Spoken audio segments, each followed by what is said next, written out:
We're going to go from this to this. Let's show you how to do this right now. Let's cut up a hood. We've got some Singular Motorsports hood vents for my NA Miata with the all the hardware and everything. More Singular Motorsports goodies. These are headlight mount brackets, and of course you can't do anything on a hood without some Aerocatch hood latches. So what we've started with here is I've already got the template setting up. What's really nice is on these V2s, they tell you it's 9.5 inches from the front of the hood. You want to center this up, but since it's just me, I want to make sure that this is as flat as possible. It's been coiled up. I pulled the hood off. I pulled my old hood pins out. They were these old school 1/2 inch ones, and they just didn't line up right. Whoever put these in before, the holes aren't that great. So the hood pin install for the Aerocatches are going to be interesting. My plan is I'll clean the front of this hood, I'll cut away the ribbing on the back side, and pin out the motor brackets, then put the pins on, set the hood back on after I cut the holes for the vents and put the hood vents in. And then when I set the hood back on, then I will actually do the Aerocatch. So let's get this hood. So you can see I'm just spraying it down real quick and wiping it down with a microfiber towel just to try to get some of the dust off. This car's been sitting inside since August. And the idea here is that way the decal will stick nicely and it won't have any issues or scratches. But we're pretty much done here. We'll get you on over to the workbench. We've got the Singular Motorsports Miata headlight brackets laid into place here. This is one of those items that you're not going to find instructions on. You may find a couple instructional videos, but that's about it. So I figured I'd put another one out there to help between the other resources out there on the internet. Hopefully you can get this done for yourself. Now you need the brackets because the hood's aluminum and the covers are steel, so you can't weld them together. What I've figured out is these are about 2 1/4 width, so I marked at 1.125. Line the marks up with the edges of the hood. That way I've got about equal bite on the hood and where the bucket lid's going to rest. Now this hood is thick, so you actually have to cut away the hood to set these brackets down into the hood. That way when you put the lids in place and you rivet them together, they sit flush. So the plan is to trace, cut, lower, 3/16 holes, and then I will put the lid in place. Now, do note that the short side of these brackets goes on this side of the hood. The long side goes towards the nose of the vehicle. Same thing I did over here, I marked at 1.125. You can see I've got marks right there and right there. Just line them up about even. You'll end up right on the edge of both raised parts here, and then just trim away, mark and trim away. So let's get started on that. Let's talk through the process here. So I'm just tracing out the brackets with a Sharpie just to make sure I cut away the minimum amount of hood. It's a pretty simple part of the job here. Now I'll grab an angle cutter and start cutting away those notched areas that I traced out. The idea again here is remove the least amount of material as possible to make sure these fit down completely flush. So I'm using that cutoff tool there and using a screwdriver to kind of pry it loose. Now we'll kind of move in for a little bit of a zoom up so you can really see the cuts I'm making and how you can actually get pretty precise when you use the tools correctly. The idea here is, again, take your time. Don't cut through the hood. You're just cutting through the supports here. When I'm all done, I'll be deburring and cutting the edges. And I was using a sanding disc there, and it didn't work that well, so I actually switched to a file in a Dremel, and that works a lot better. It's a tile file to really get down on the edges here. So let's just finish this up.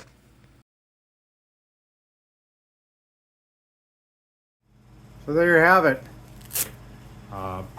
Went pretty well. It's about 20 minutes all said and done to get that all notched out. Now, ended up using a cutoff wheel,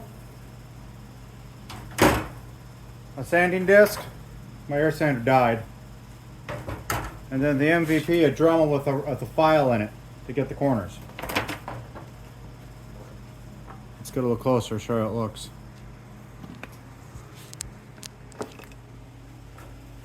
So not too bad, it's tight fit. And it's gonna set pretty far down once I rivet it in for sure. So the next step, this is not sitting proud, it's just loose. So the next step is to get the other piece, the lid, cut the tabs off of that. I'll show you that in a second, and then just see how it lines up. All right, so here's a lid, and these are the tabs you want to cut off. You could probably bend them down as well, but I'm just going to cut them out of the way here quick, and then we'll see how it matches up. All right, we're about 30 minutes in, maybe 25, and we're all set. So you can see this sits pretty good. So now I need to get a centering punch. And I'm gonna drill these holes and then fasten the hood part first. Then we'll take the lid and we'll position it and we'll work our way here and here. Just kind of tape it in place. All right, so here's one of those lids. I cut it. And again, it's steel, so be careful. Now I'm gonna paint this real quick with a color that's supposed to be a close match. So apparently this color here, Duplicolor 398 bright red, is supposed to be a close match. So the paint, because this is steel, I'm gonna just touch up the whole bottom of it, and then I might do the brackets as well, but first I'll drill the holes. So we center punch the holes, and you can see I've drilled them out. Now this is a number 10 countersink bit. Notice it's tapered, so the tip catches the center, the auto center punch mark you make, and then it slowly opens it up. Now the reason why you want to run a number 10 and not just a 3/16, you actually want these holes to be a little bit bigger so the rivet slips in and it's not loose, but it goes in without friction. So I'll just drill this last one out here, and you can see just how quickly this works.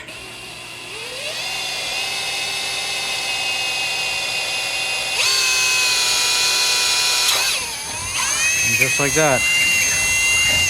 So now I'll just clean up these holes a little bit and we'll throw some paint on. All right, first light coat on the bracket. That's the underside. That's the hood lid. That's the hood. It's gonna be a little bit of orange peel. I'm not too worried about it. The car, at least the engine bay, looks like it was maybe repainted with like a farmer's red. Well, let it ride. So we'll let this dry. We'll hit a second coat. Hit these with the second and third coat, and then we'll put it together. All right, 3 quick coats later, and we are dry to the touch. It's turned out pretty decent. So now let's rivet it in place. Nice tight fit. I like to put all the rivets in place first before I start walking them down. So I've got this one down here. Not too bad. That one popped up just a little bit, so we'll see if I can get the rest a little bit tighter. Maybe I'll drill that head out and redo it, but that's pretty much how you do it. Once you're riveted in place, it should set down pretty nicely. And now you have to put the next piece on. All right, clamped in place, about the equal gap, about 150 thousandths or so all the way around. You just want to make sure the hood lines up pretty straight on both edges. This lid's a little bit bent, which makes this even more complicated. Actually, this whole car was in a wreck on this corner. If you come look. So I may have to do a little bit of work over here. You can see it was damaged there, and this has all been damaged as well, but it's a race car. We're doing the best we can. So I recommend clamps or something to hold it in place, and then I just punch these and drill, and then we'll put in spacers to make sure that the rivets hold tight, and that's it. All right, we're finally at the stage where we're gonna bolt this lid down. So you can see here, there's a little bit of a rise. And what I did, let me just kind of get down on the level here. Well, it's really tough to focus. It's pretty close there. So I grabbed a 1/4-20 bolt, stainless bolt. And it's very, very close versus stacking washers. I'm just gonna take one washer and stick it underneath. That way, when I clamp it down, it's not going to be trying to push this edge into this edge. So let's give that a go here. All right, and there's one side. So I had to take the hood off to move the boat, because I'm going fishing tomorrow. But we'll get back at the other side, and then we'll pick back up the videos when we're either doing the hood pins or the vents. But turned out all right. Couple of tips: to stack the hardware, then put the plate on. Cap's fairly decent. Again, I had to push this back a little bit because of the body damage, but we're pretty lined up pretty well around here, and it's fairly even and flush. It'll work. 2,000 years later. All right, so for the next step, we got to put the hood vents in. Now you want to take your template, make sure you've been laying that down somewhere flat, and you want to rub the top transfer paper to the decal to make sure it sticks. Now on the NA Miatas, you want to go 9.5 inches from the front face of the hood back, and then center your template here. So we'll get that set up and come back. All right, so what I did is I found the middle of the paper, and then I taped it down in the middle so that way I can roll it back and start applying the decal evenly. So we'll see how this goes here. One pathetic sob story later. All right, so we got her on. A couple of creases here that I'll have to be careful about. But do note that these go under. So this is a cutting template, and realistically it's going to be for the outside. So I haven't bent these louvers yet, but if you just look here, for example, if I line these up at the drill holes, you do have quite a bit of wiggle room, right? So I actually ended up a 1/16 of an inch too far that way or so. And a lot of wrinkles. This template sat for a while. I picked these up used. So we're gonna do the best we can with what we have. It is what it is. But next up would be cutting out the holes, right? So you just wanna mark it and then cut it. I'm gonna use an angle grinder and cut. I'll probably drill my corners and then connect the dots, cut them out. We'll bend these up at the right 45. And these gurney flaps, a lot of the race series I'm in, I can go to 3/8 of an inch and no more. So I haven't decided yet if I'm going to bend this less than 90 or if I'm going to cut the top. I'll probably bend it less than 90. But yeah, I'll research that a little bit more and then we'll get this going. So that's where we're at for tonight. All right, so we're starting to bend these. Now, depending upon your sanctioned body, watch your height here. These are gurney flaps. They're supposed to go to 90. However, I can't get over 3/8 of an inch height for the NASA Tech rules, which I'll show right here. Rule number 5. So as you can see, there's a limit of the height. So you just want to bend these over the edge, and just what I'm doing is I'm just pushing down and slowly working them up. You don't want to bend them back and forth too much.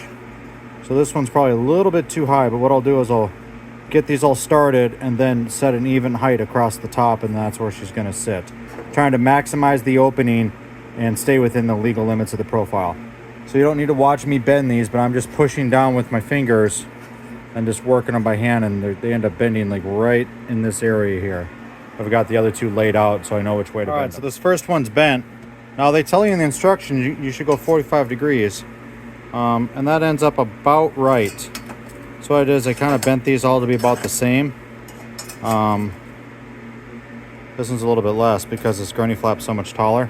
Now again, the rules, and this is only for NASA, I can't go more than 3/8 of an inch because of my, just where I'm going to be ending up from a time trial perspective. So what I did is I took a 3/8 rod here and I just laying it across the top right here, right? I'm just making sure I'm not protruding. I obviously put a stick on it, and we're pretty close. So there's going to be a little hood thickness. But now I'm going to cut out that first one and position this first one, and then see how close it is, and then measure it from the height of the roof. All right, so we've been using a straight angle grinder to cut it. And as you can hear from my compressor running, it's really struggling. So we're going to switch tools. We're going to switch over to a something with a blade on it and see if I can keep a straight line. All right, first piece cut out. A couple of small boo-boos, but it was much faster and easier to make a nice arc. I'll be able to clean up a lot of the flapping wheel, and well, if it's got a couple more nicks in the hood, it's got a couple more nicks.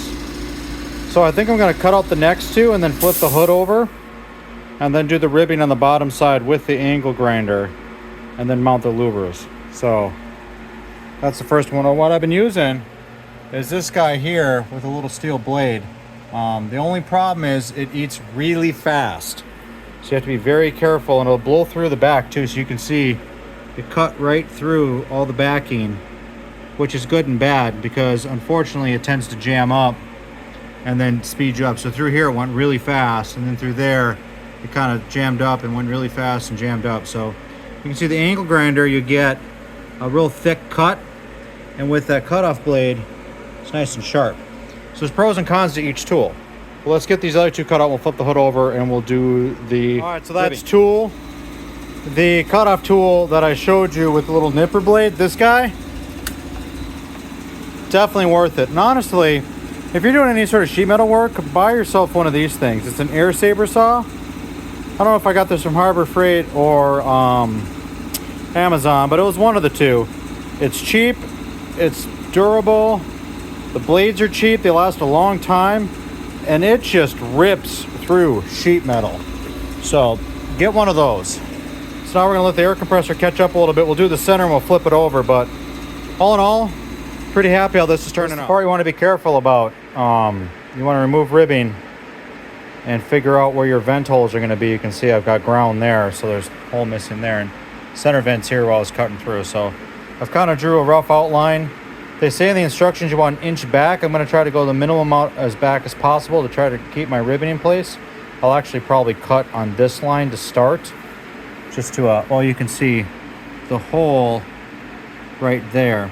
So I'll probably have to end up cutting over here, but we're going to start here and see how it looks, and then I'll come back over. So for that, I'm going to have to use the cutoff wheel. All right, so we're almost done cutting away this first one. This is kind of how it's going to lay in there. I had to tuck it underneath. I'm trying to minimize the amount of hood I'm cutting away. And you can see I'm going to have to expose up the hole here and this right here. So I'll pull this back out and cut it. And then we'll sand the edges down smooth. Now in the instructions it says you want to put a trim in there, and the reason why you have to set this back a little bit is, you see the gap there?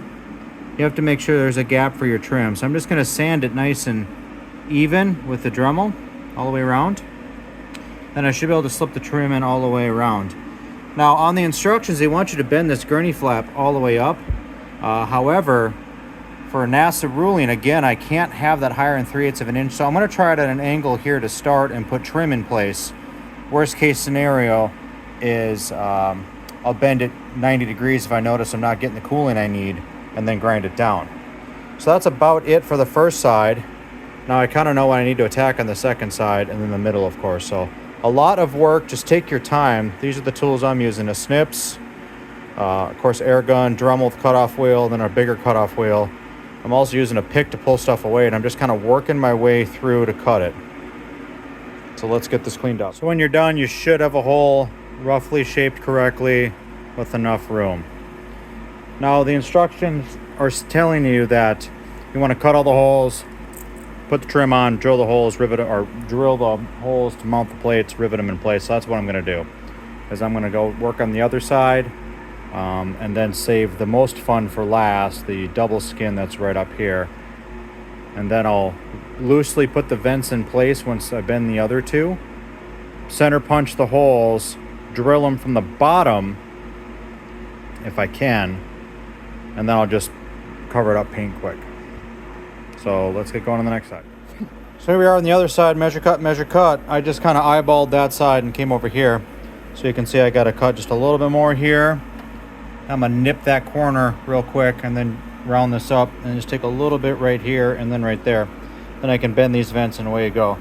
But I can't stress enough how fast it cuts with one of these. Just be careful because you're going through the metal. Second is going to be a cutoff tool. And then thirdly, a Dremel for those tight corners. Also, don't be afraid to cut it with the shears here. A lot of these second layers or third layers inside rather, you can just get in there and cut it or pull it. That also aluminum, don't forget, if you score it, you can tear it. So if you're getting really close to the outer skin, which you don't want to mess up, you can just score it with the Dremel tool or the cutoff wheel, and then you actually just peel it and tear it, and it'll pull right apart. I did that for this edge right here, and it's very, very clean. So, all right, back to it. So that's about what you're going to cut out. I could have taken this out as well, but we're going to try to leave it. Now I'm going to punch some holes and center them and drill them. And then I got to flip it over and I got to get these corners rounded out. But this is about where it needs to go. And I'll set the vent angle when they're put into place. The next is to punch holes for riveting after everything gets centered out. Now this ended up a little bit weak here, so what I might do is I'll probably take a piece of aluminum flat bar and run it across here and then rivet it in right in here. We'll see how it works when I get the hood back on, but it's a little bit weak right here. I could also just put a bracing here and here. I just don't want to have any issues with the hood, but try to leave as much material up here as I could. Punch the holes and then I'll paint it and then flip it over. All right, so we got the corners all filed out. Went back about a 1/16. Next step, drill the holes, bolt the louvres, drill the bottoms, put the trim on, install the hood vents. So now we're ready to flip it over and rivet it in place once I just put a little bit of touch-up paint on each corner there. Now what I did, it was a little bit different from the instructions, is I drilled each hole and popped a rivet in just to make sure I maintained alignment. So maybe that'll work well for you. Also, unfortunately, this car was already repainted once, and I'm not sure how they did it. Kind of looks like it was done with a roller and paint, to be honest. But when I pulled the decal, and you'll see it when I flip the hood over here, I lost clear coat and paint on the hood, so I'll have to repaint this car at some point in time. But I wanted to show this trick. Is in the instructions they say drill 2, which it's going to either be these two or these two, and then either these two or these two in the template, and then bolt it in place and flip it over, which is fine. However, if you've done all your cut work, you can easily just set it in place, drill your holes here, and just, again, drill your 3/16 hole, put a rivet in. Drill a 3/16 hole, put a rivet in. That way it stays positioned. That way when you flip the hood over, you can just rivet it into place. So hopefully that trick will be helpful. So I'll paint this and then wrap it up. I'll show you the finished product. Don't be mad about the hood. I've already had my disappointment about the peeled paint. Now here's another install tip. Now don't mind the paint peeling on the hood. That's from this thing being spray bombed. And it looks like it got a little bit of Bondo work too, because that chipped out. So it is what it is, race car. But anyway, what I wanted to show you is bolts up through the bottom will hold the vents in place while you rivet. So I just put 3 bolts. I think these are M6. Remember, it's a 3/16 hole. But just run the bolt up with some nuts, and that'll hold that in place, so that way you can just rivet from the top without having to try to hold it and rivet at the same time. Later. All right, so let's get these hood pins in now. Got the hood on. You can see where the paint chipped away. And I've got different rivets coming. I'll probably switch these out to black, actually. But now we got to put the Aerocatch hood pins in. So the first step is you want to remove all the stuff that's going to be in the way. I've already done that because it's a race car. So we're going to put the pins in place and then mark where the latches are going to sit. So we've got it laid out. I'm going to try to install them properly. Now you see a lot of hood latches installed the other way. And the theory is that, one, you can put orange or red back here so the driver knows the hood latches are up. But 2, you want wind to push this way. You don't want wind, if you accidentally detent it, you don't want wind to flip it up. So this way is acceptable. You can also go 90. But I'm thinking these will clear right here. And this is into the core support. So it's a pretty strong area of the chassis. So I think that'll work right there. So next step here, and again, there's really good instructions just walking you through this since I'm cutting up the hood, is I'm going to trace this out tightly with a Sharpie and then cut the hole and then drop these down. And as long as then I'll set the pin height correctly so they latch. And then right now I've got the rubber bump stops just sitting underneath, and I'll just lift this up so you can see. I've got the rubber bump stops sitting right there, and those are just in there loosely just to mark it up. So just like everything else, measure a bunch, cut once, and then hopefully your hood doesn't peel when you take the sticker off like mine did. This is kind of what you're looking for. I'll go through and clean up these edges here, but you're going to have to open up a bigger hole in the bottom for the ring, and you just want to make sure it fits. Now, I've just got this loose in here, and this is a positive lock, right? So I'm going to clean just a little bit there, and then I will set the hood back down on the car and then drill the holes from the top. So now we're going to move over to the other side, and it just falls right out there so you can see that. We're going to move over to the other side and do the same thing. So again, you're going to have to open it up bigger than this base. This is the size you want on the top. This is about the size you need on the outside or on the bottom here. to get the ring in here. Now I've got the minimum amount of material removed again because, well, Hackosaurus Rex over here. So now this is in there really tight. So I'm just going to clean up a little bit there, and then we'll move to this side. And then the second one, same story, trying to minimize the cutting. Same tools I use for everything else. Dremel, cutoff wheel, so on and so forth. I'll probably just quickly hit the edges here with some paint, reinstall the hood, or I might just drill while sitting down and then install the hood with the pins in. Now, these are a little bit loose still, so I have plenty of time to angle them and make sure everything lines up. And then remember, you've got some play here in the hood pins, in the hood hinges too. So measure, cut, but don't be too terribly worried. You'll make, as long as your lines are lined up for your latches, it'll all go together. So there you have it. Other than the crap paint coming up, pretty happy with it. I've got different rivets coming. You see I've got a couple of temporary rivets in here, but I've got some different rivets coming to try to tighten it up a little bit. This turned out pretty good. Again, just remember you've got adjustments in the back too, so you can make a tweak. Now the only problem with this is it sits so flush, kind of hard to get in. But everything's nice and tidy in here. Got the stop set nice, and when you set these down, you want to land right on top. You shouldn't have to monkey with it at all. It should slide right in like that. I'm not pressing on the hood. I'm not doing anything crazy. It just slides right in. That's probably the most time-consuming part of this, but take your time on that.